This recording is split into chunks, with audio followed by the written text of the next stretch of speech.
Hello everyone. So today we are solving a question of JEE 2017. So this is from the topic of that surface tension and surface energy and all. So let's first read the question. They're given a drop which has a liquid of 10 to the power minus 2 meter and having a radius of zero point 0.1 by 4 pi Newton per meter divides itself into k identical drops. In this process, the total change in surface energy is delta U that is equal to 10 to the power minus 3j. So if k is equal to that is the number of identical drops is equal to 10 to the power alpha. So we have to tell the value of alpha. So all of you know that what is the change in potential energy or the change in surface energy? It is nothing but the let me write delta U is equal to surface tension that is S times the delta A or the delta change in the surface area that is ultimately equal to the surface energy. Okay, so we have to find these equations and solve the here. So let's first write what is its initial radius. Let's say it is R. Okay, which is equal to 10 power minus 2 meter.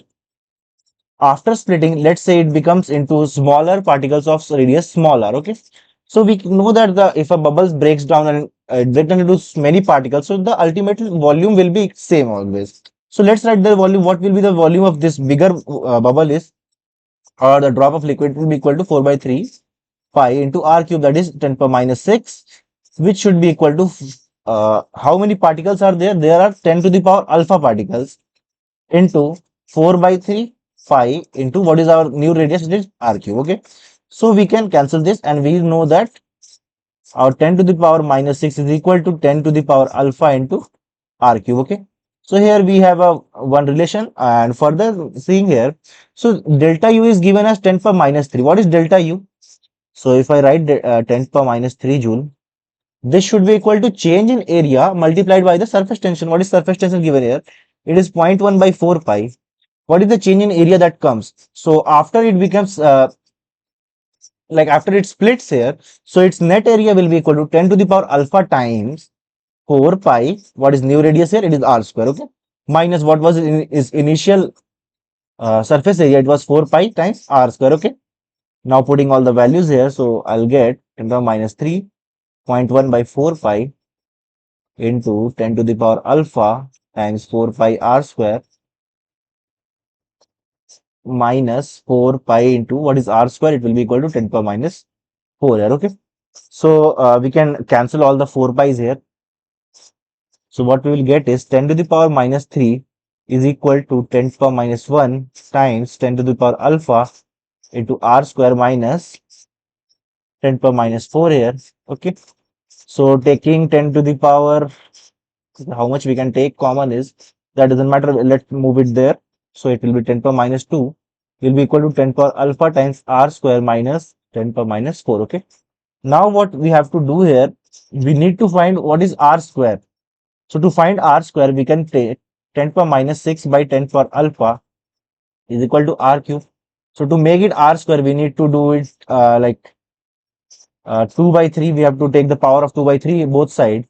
If we take, so we will get 10 to the power minus 4 by 10 to the power 2 alpha by 3. Okay, so ultimately it is nothing but 10 to the power minus 4 minus 2 alpha by 3. Okay, and this is equal to r square. Putting this in here, so what I will get is 10 power minus 2 is equal to 10 to the power of, okay, alpha, and r square is nothing but 10 to the power minus 4 minus 2 alpha by 3 minus 10 power minus 4. Now again, if I take common 10 power minus 4 here, so I will get 10 power minus 2 is equal to 10 power minus 4 common. So alpha minus 2 alpha by 3.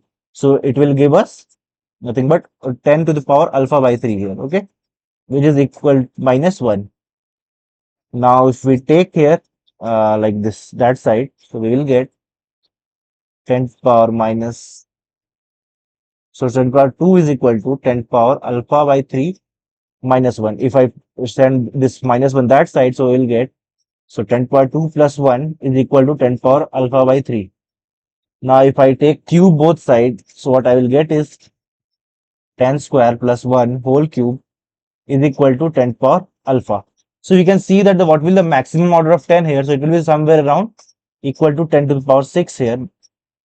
That is, alpha is nearly equal to 6 here, because this was an integer type question, so we do not have to worry about the decimal parts and all. So we can write alpha is equal to 6 as our answer. Thank you, everyone.